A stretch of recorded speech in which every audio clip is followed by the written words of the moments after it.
Hello বন্ধুরা, তোমরা সবাই কেমন আছো? আশা করছি ভালো আছো। মৌরিক লাইফে তোমাদের স্বাগত। আজকে আমি বানাবো ম্যাগি দিয়ে পকোড়া। এর জন্য ফার্স্টে 2 প্যাকেট ম্যাগি ভালো করে সিদ্ধ করে জলটা ঝরিয়ে রাখতে দিয়েছিলাম।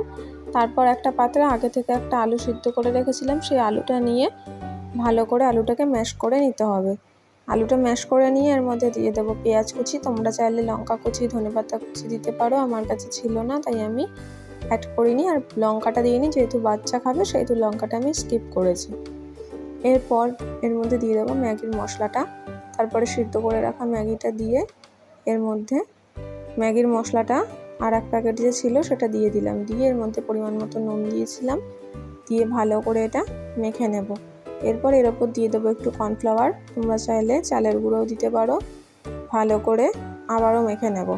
মেখে নিয়ে কড়াইতে তেল দিয়ে তেলটা গরম হয়ে গেলে এরপর যে ডোটা মেখে রেখেছিলাম সেখান দিয়ে অল্প অল্প করে নিয়ে এরকমভাবে হাতের সাহায্যে চেপে চেপে গোল করে নেব।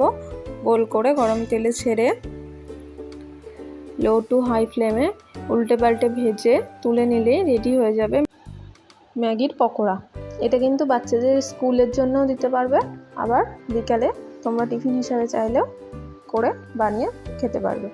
এরপর দেখো ম্যাগির পকোড়াগুলো পুরো রেডি হয়ে গেছে। তো আজকের ভিডিওটা এইটুখানি। ভালো লাগলে লাইক, কমেন্ট, শেয়ার করো, সাবস্ক্রাইব করে আমার সাথে থেকো।